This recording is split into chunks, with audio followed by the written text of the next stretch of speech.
4 years ago, the most powerful surgeon in the Chicago metro area looked her in the eyes across a hospital parking garage and told her she was a mistake, that whatever they had built over 3 years together was something he needed to cut out of his life the way you cut out a tumor. Clean, complete, no second passes. She believed him. She had learned by then to believe the things people showed her even when the words didn't match. And Luca Morrow had been showing her who he was for months before he finally said it out loud. She left that night. She drove south with a suitcase and a bank account that was entirely her own, and the specific kind of clarity that only comes after the thing you were afraid of finally happens. She ended up in Millhaven, Kentucky, a town that had no memory of her, which was exactly what she needed. She opened a practice. Small, general medicine, the kind of office with a waiting room that smelled like old magazines, and the receptionist knew every patient by their first name and the dog's name, too. She built something quiet and functional and entirely hers. She did not tell him about the twins. She told herself it was because he'd made it clear he didn't want her, and the children were part of her, and therefore the logic was sound. She told herself this so many times over 4 years that it had worn a groove in her mind like a river through limestone, smooth and inevitable, and completely obscuring the fact that underneath it, she was simply terrified of what he would do if he knew. The morning it fell apart started the way most mornings did in Millhaven in late September. Cool and yellow-lit, the kind of autumn morning that Kentucky did with complete sincerity, like it had practiced all summer. Nora Callahan, or Doctor. Nora Callahan, as her patients knew her, was already behind before she'd finished her first cup of coffee, which she was drinking standing at the kitchen counter, because sitting down felt like a commitment she couldn't afford at 6:50 in the morning. Mia. She didn't raise her voice. She'd learned that raising your voice before 7 in the morning simply produced a louder version of the same chaos. Shoes. I'm looking for them. You're standing still. Looking takes many forms, Mom. Her daughter was 4 years old and already had the rhetorical instincts of a courtroom attorney. Nora exhaled through her nose, set the coffee mug down, and crouched to check under the bench by the front door where shoes went to disappear. She found one. She always found one. Her son Eli was already at the table eating cereal with the methodical focus of a child who had decided that breakfast was serious business and was not going to be rushed by anyone's schedule. He was the easier twin in the mornings, which Nora had long since stopped feeling guilty about noticing. Mia was the easier twin at bedtime. They had divided the inconveniences between them with an efficiency that suggested they'd worked it out in the womb. She got them both out by 7:15 and considered this a reasonable outcome given the shoe situation.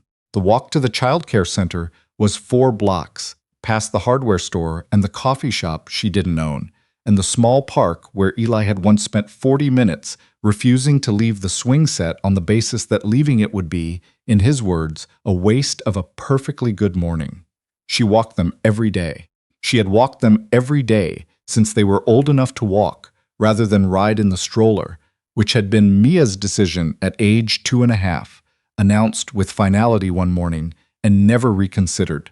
It was a Tuesday in the 3rd week of September, and the sidewalks were damp from overnight rain, and the maples along 5th Street were doing their best impression of fire, and Nora was thinking about the appointment schedule, and whether she'd remembered to confirm the lab work for the Hendersons, and whether she had anything in the freezer that could plausibly be called dinner. She was not thinking about Luca Morrow. She had not thought about Luca Morrow in at least 2 weeks, which was progress. Eli stopped walking. She almost walked into him. Mom. He was looking across the street at the new building going up on the corner of 5th and Archer, the one that had been a vacant lot for 3 years and had become, according to the Millhaven Gazette, a medical complex backed by a private investment group out of Chicago. Mom, that man is looking at us. She should have said something about not staring and kept walking. She should have taken his hand and guided him gently forward and thought nothing of it. Instead, something old and animal fired in her chest, something she'd buried under 4 years of early mornings and exam rooms and the smell of antiseptic and the specific texture of a life she'd built entirely by herself. It fired once, sharp and clear, and she looked up. Luca Morrow was standing on the other side of Fifth Street. The world didn't slow down. That was the thing about real disaster. It didn't have the courtesy to pause while you absorbed it. The maples kept being red. A car passed. Mia said something behind her that she didn't hear, and Nora's heart kept beating, but wrong, like someone had changed the rhythm without telling the rest of her body. He was in a dark coat, no hat. His hair was shorter than she remembered, and there were lines near his eyes that hadn't been there 4 years ago. And he was broader across the jaw somehow, harder in a way that time did to certain kinds of men who refused to soften.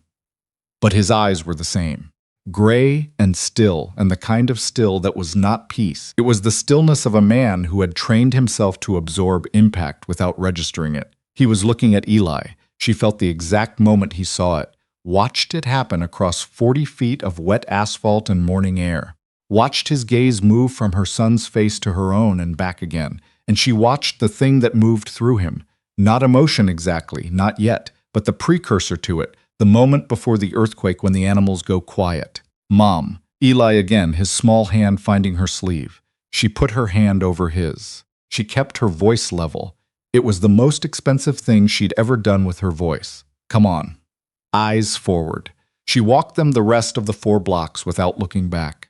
She signed them in at the center without looking at her hands, said the right things to the right people, accepted Mia's customary departing announcement that she would need a snack at pickup, and also possibly a different snack than yesterday. She walked back out into the September morning and stood on the sidewalk for a full 30 seconds, doing absolutely nothing. Then she walked to her office and saw 12 patients, and did not allow herself to think about it until the last one left at 5:45 p.m. She thought about it at 5:46. He was here because of the building. It had to be. The investment group from Chicago. She'd read the article 3 months ago and not thought about it specifically because she'd trained herself not to think specifically about anything connected to that city or that hospital or that particular corridor of her previous life. She'd been successful enough at the training that she hadn't made the connection. She was making it now. She called Diane, who watched the twins on late evenings, and asked if she could stay until 8. Then she sat in her office with the door closed and the lights low and tried to locate the version of herself who had survived the parking garage 4 years ago. That woman had been very practical. That woman had known what she was doing. She found her, eventually, still there, a little tired but present. There was nothing to do tonight. She would go home, feed her children, read Eli his requested chapter of whatever was currently consuming him, sit with Mia while she drew the pictures she drew before bed, always elaborate, always peopled with figures whose relationships to each other Mia narrated in detail. She would do all of that, and then she would figure out what came next. What came next arrived sooner than she'd planned.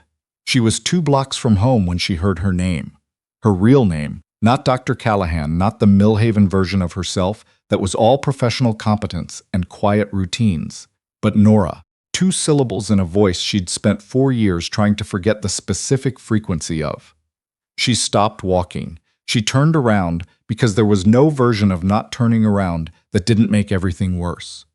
Luca Morrow was half a block behind her. He'd stopped when she turned. He was standing with his hands loose at his sides in the posture of a man who had decided that anything that looked like pursuit was a thing he was not going to do. The streetlight caught the gray at his temples, which was new. The gray was new. "I'm not following you," he said. "I was walking to my car." He paused. "That's not how it sounds. It's how it is," she said, "or it isn't. Either way, I'm going home. I know." He didn't move closer. I'm not here to make anything harder. He stopped. His jaw moved. "I just needed you to know that I saw, this morning. I saw, and I need to understand what I saw, and I won't push tonight, but I need you to know that I can't just walk away from that without understanding it." She looked at him for a long moment. The street was quiet. Somewhere a dog was barking in a measured conversational way. "I know," she said. Her voice came out steadier than she felt. "Come to the office, tomorrow morning, 8 o'clock before patients." He nodded once. She turned around and walked home. She did not sleep. This was not surprising. She lay in the dark and ran through every version of the conversation she was going to have, and none of the versions ended cleanly because there was no clean version. There was only the truth, which was that she'd made a decision 4 years ago in a state of grief and shock and self-protection, and that decision had bought her 4 years of a life she genuinely loved and had also cost 2 small people something she hadn't let herself fully calculate the weight of yet. She calculated it now. In the dark, with the sound of the house settling around her and her children asleep down the hall, she let herself do the math she'd been avoiding. It was not a comfortable arithmetic. At 7:55 in the morning, she unlocked the office and put on coffee and sat in the chair across from the one she usually occupied and waited. He knocked at 8 exactly, which she registered as characteristic. Luca Morrow was congenitally punctual. It had once been one of the things about him she'd admired. She was undecided on it now. She let him in. He looked like he hadn't slept either, which made her feel something she didn't want to feel and filed away for later examination. He sat in the patient chair. She sat in her own. The small irony of this arrangement did not escape her. She let it sit. He said, "They're mine." It wasn't a question. She answered it anyway. Yes. He was quiet for a long time. The coffee maker made small sounds in the break room. Outside, a truck was making a delivery to the restaurant next door. "How old?" he said. 4. She kept her voice clinical because clinical was the only register she trusted herself in right now. Eli and Mia. They turned 4 in June. She watched him absorb the arithmetic of it, watched him count backward from June and land where she knew he would land. "You were pregnant when you left," he said. "I didn't know yet." It was true and also not the whole truth, and she could see from the way he looked at her that he understood both things. "I found out 6 weeks later, and you didn't tell me." Again, not a question. No. He looked at her directly. His hands were flat on his knees, the posture she recognized as the one he used when he was keeping himself very still on purpose. "Why?" "Because you told me I was a mistake." She said it without heat, which took more effort than she expected. "Because you were clear, and they were mine." She paused. "I made a choice. I'm not asking you to think it was the right one. I'm telling you it was the one I made." He was quiet again. The truck outside finished its delivery. "What I said in that parking garage," he said slowly. "I've every day for 4 years. That's not." He stopped. "I'm not asking you to take that as an apology, because the word apology is not adequate for what I said to you. I'm just telling you that the man who said those things had just spent 6 months being dismantled by his brother, and he had 3 weeks earlier found out things about himself and his family that he didn't know how to hold, and he said the worst possible things to the person who was closest to him because he was terrified of losing her, and he had no idea how to say that in any language that wasn't destruction." She sat with that for a moment. It moved through her the way cold water moved through a room, slowly, reaching the corners. "Your brother," she said. "He looked at the window. Cole, he came to me 3 months before you left. He'd been having a relationship with you. He said it without emphasis, which was the emphasis, or he told me he had. That you'd been involved since before you and I met, that he'd been keeping it from me." His voice stayed flat. He said he thought I should know. She stared at him. He said it with enough detail that I believed him.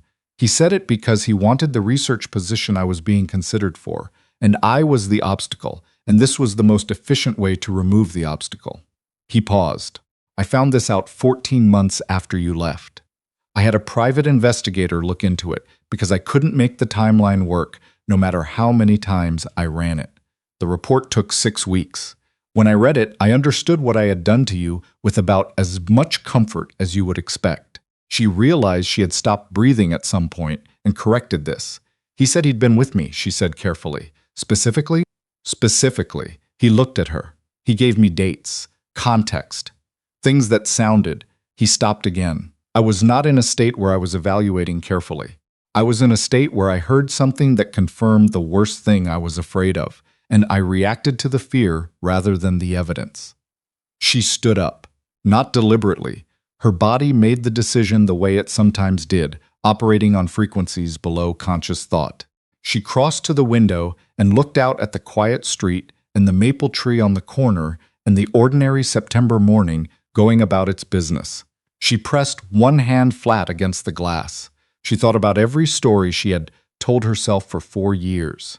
The story of the parking garage, of the coldness in his voice, the specific vocabulary he'd used.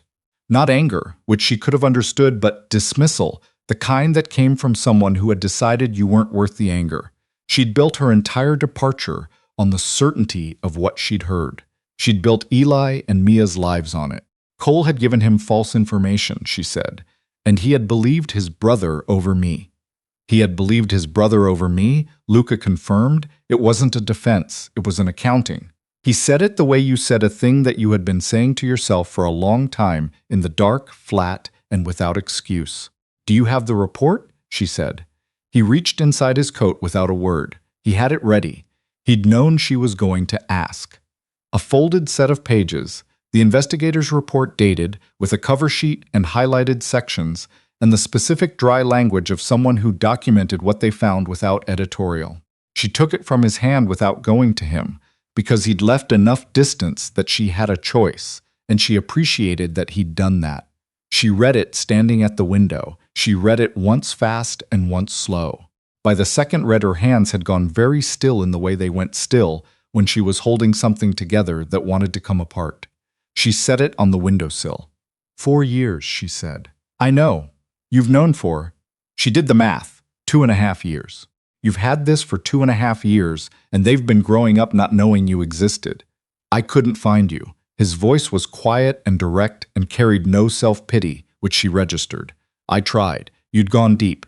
The name change, the new license, the practice registered under a partner entity. He paused. I'm not telling you this to transfer blame. I'm telling you that I didn't stop looking because I stopped caring. I stopped because you had clearly made yourself impossible to find, and I had to respect that that was a decision you'd made with a reason, even if I didn't know the reason yet. She turned from the window. And what do you want now? He looked at her with the gray eyes she'd spent 4 years trying to reduce to something manageable in her memory. I want to know my children. The words came out without the careful architecture he usually put around difficult things. They came out like something that had been waiting behind a door for a long time and had finally been let out. I want Eli and Mia to know that they have a father who... He stopped. Who is trying to be something worth knowing, whatever that looks like.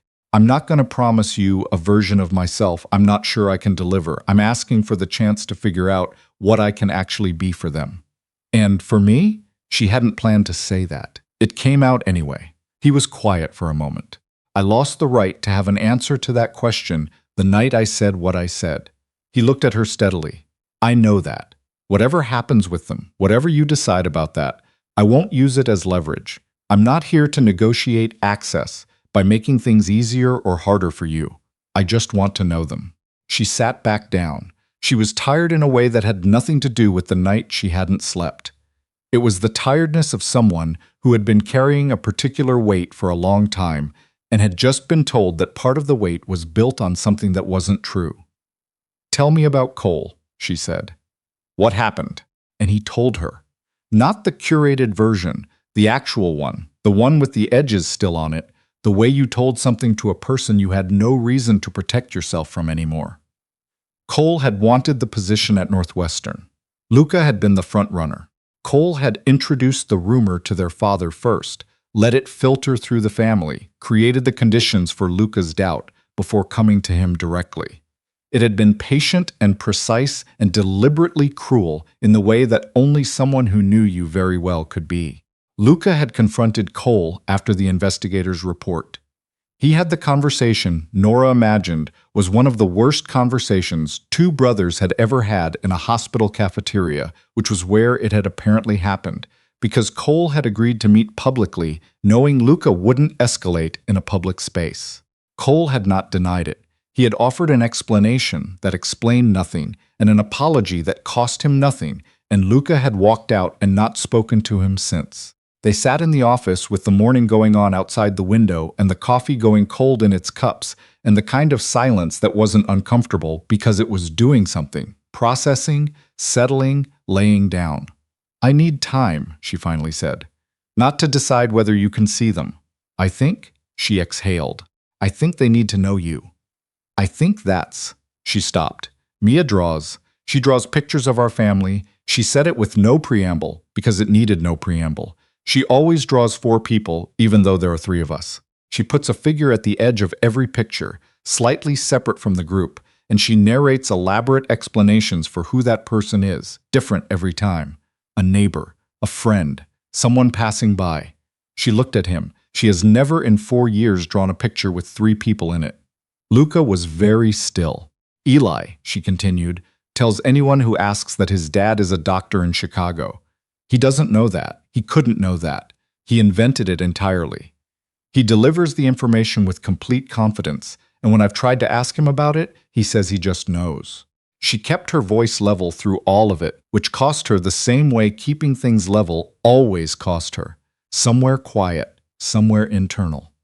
I'm not telling you this to make you feel worse. I'm telling you because they have been looking for you in the ways that 4-year-olds look for things without any idea what they're looking for. And I think they deserve to find it. He didn't say anything. He pressed one hand flat against his knee and looked at the floor for a moment, and when he looked back up, his eyes were doing something she hadn't planned for. When can I meet them? He said. His voice was rough. She thought about it. Not the performance of thinking about it, actually thought. This weekend, she said. Saturday morning, I'll tell them something true, that I knew their dad a long time ago and that he's here now. She paused. Something true that's also something they can hold. He nodded. He stood. He picked up the investigator's report from the windowsill and held it out to her. Keep it, she said. I don't need it. I needed to read it once. He folded it back into his coat. He moved toward the door and then stopped, hand on the frame. What was it? He said. That you told yourself when you left. The reason you didn't tell me. She looked at him. I told myself that you'd made it clear what you wanted, and I was giving you what you asked for. He absorbed this. And the other reason, he said. The one underneath. She was quiet for a moment. I was afraid you'd fight me for them, she said. And win. You have resources I don't have. You have a name. I was 29 years old and alone and terrified, and the safest thing I could think to do was disappear so completely that fighting was never a possibility. She met his eyes. I know that wasn't fair. I know, he said. It wasn't. He looked at her. It also makes complete sense. He opened the door. Saturday, he said. Saturday, she confirmed. She heard the door close. She sat in the quiet office with the cold coffee and the September light coming through the window, and the rest of her day starting to press against the door. She let herself sit for exactly 5 more minutes. Then she got up and opened the appointment schedule and began.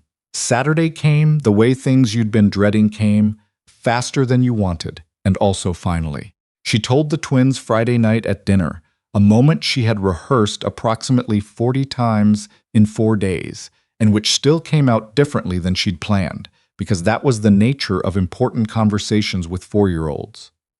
Your dad, she said, is going to come visit tomorrow morning.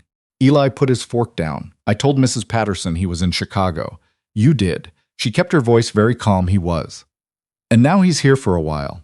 Mia tilted her head with the particular intensity she brought to things she was organizing into her worldview. Does he know about us? She thought about how to answer this in a way that was true and also something a 4-year-old could hold. He does now, she said. He just found out.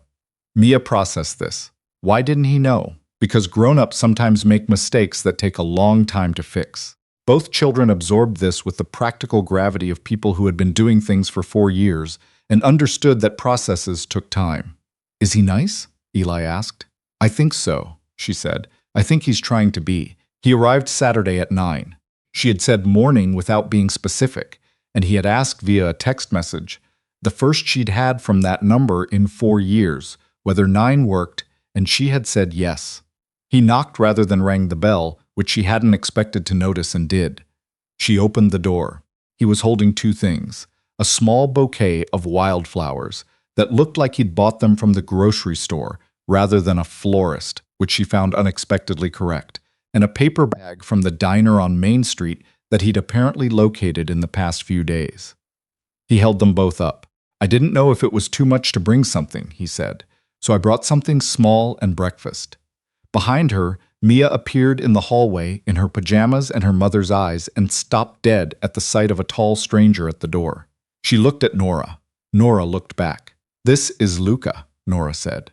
"He's your dad." Mia considered this for a full 4 seconds with the focused assessment of someone making a decision that mattered. Then she said, "Do you know how to play Uno?" Luca's face did something careful and controlled and then let go of the careful and controlled part. "I know the basics," he said. "I could probably learn the rest." "I'll teach you," Mia said. She turned and walked back down the hall in her pajamas. "Mom, he needs a chair," she called. Eli appeared a moment later from the kitchen, cereal bowl in hand, and looked at Luca with the precise evaluating gaze of his father's face attached to a 4-year-old's complete social transparency.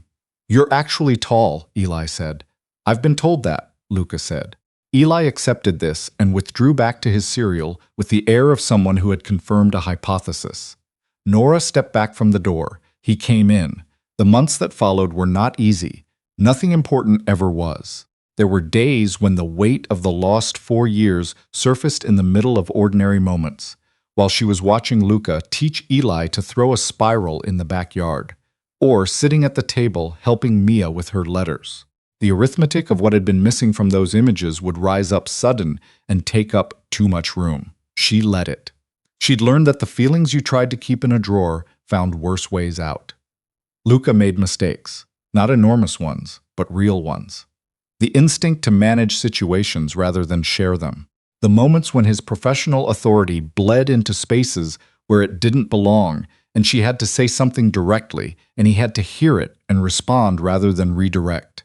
He was better at hearing than she'd expected. She updated her understanding accordingly.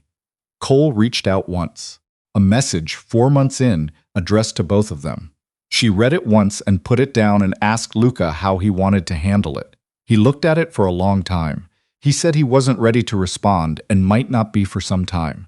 She said that was his to decide and meant it. He looked at her when she said it like he was still calibrating whether she meant the things she said, and she understood that this was going to take time too, the recalibration, the learning that she was a person who said what she meant and meant what she said.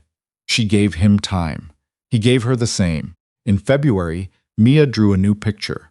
She brought it to the kitchen table on a Sunday morning and laid it flat and smoothed it with both small palms in the gesture she used when she wanted something seen properly. 4 figures this time, in front of a house that was recognizably their house, the red door, the maple in the yard. But this time the tall figure was not at the edge. He was in the middle between the 2 small figures, one hand reaching down. Nora looked at it for a long time. "You drew your dad in the middle," she said. Mia looked at her with the patience of someone explaining the obvious. "He lives with us now," she said. He didn't.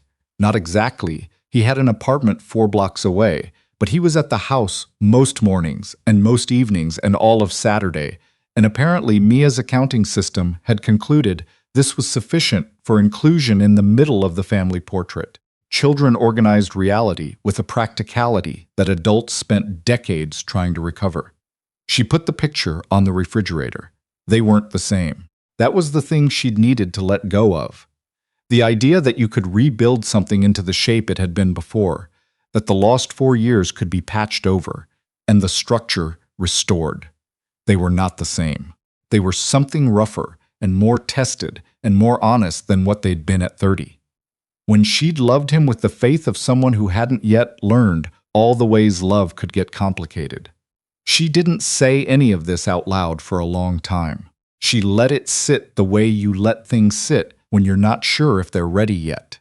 The first time he touched her hand, not reaching, just a placement, his hand over hers on the table after the kids were in bed and they were finishing the kind of conversation that stretched past its own conclusion, she didn't move away. She looked at it. His hand over hers. "I don't know what we're doing," she said. "I know," he said. He didn't move his hand. "I'm not asking you to know. I'm here." She turned her hand over underneath his. Not a commitment, not a resolution, just a direction. "We don't tell them anything is different until we know something is different," she said. Agreed. "And you don't get to decide things for this family unilaterally." She said it without softness because it didn't need softness. If you're in, you're actually in. That means conversations, not conclusions. He met her eyes, understood. She nodded. She did not move her hand. The following October, they drove back to Chicago. Luca, Nora, Eli, Mia, a bag of road trip snacks that was already significantly depleted by the time they crossed the Indiana state line. They stayed in a hotel with a pool, which Eli had been anticipating since August, with the focused energy of someone planning an expedition. They visited the hospital where Luca worked, briefly, because Eli had asked to see where his dad went every day, and Luca had shown him the corridor with the patience of someone who understood that a 5-year-old's interest was not a performance. He answered every question, including the one about whether blood was actually that color, with the same plain directness he brought to everything now. On their last evening, they walked by the lake. It was cold. The Chicago October doing what it did, the wind off the water having an opinion about everything. Eli and Mia were ahead, always ahead, the distance between them and the adults constantly being tested and recalibrated. Mia was looking at the ground. She finds things, Luca said. Anything small, it's a gift. She's been doing it since she could walk, Nora said. Isla explains Mia finds. He was quiet for a moment. They're remarkable. I know, she said. You built that. He looked at her. 4 years of that, alone. I need you to know that I understand what that cost. She considered that.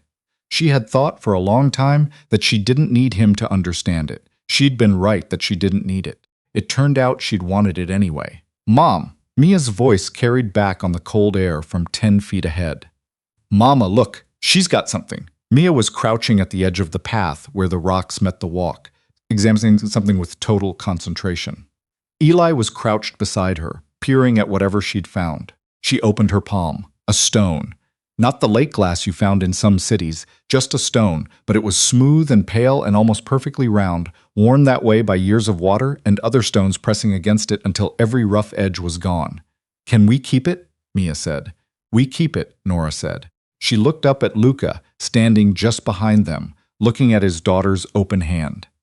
The thing in his face was not the careful control of the hospital corridor, or the barely contained weight of the office that first morning. It was something that had moved through all of those stages and come out the other side into something quieter. Something that had stopped being an event and had become simply the way things were. She looked back at her daughter's hand. At the ordinary stone worn smooth by everything that had happened to it. The years they'd lost were real. She was done pretending they weren't. The cost of them was real. And the thing she and Luca were building now was not a restoration. It was something new, constructed from the ruins of the old thing, and their own accumulated knowledge of all the ways you could fail each other, and what it took to choose not to. Every day, in the small, ordinary ways that didn't look like love from the outside, but were entirely love from within. None of it was clean. None of it was simple. No version of the math came out even, but the future was theirs to make. The kids were moving again, always moving, the world too full of things worth finding to stand still for long. The lake kept its cold, indifferent rhythm, the same water it had always been.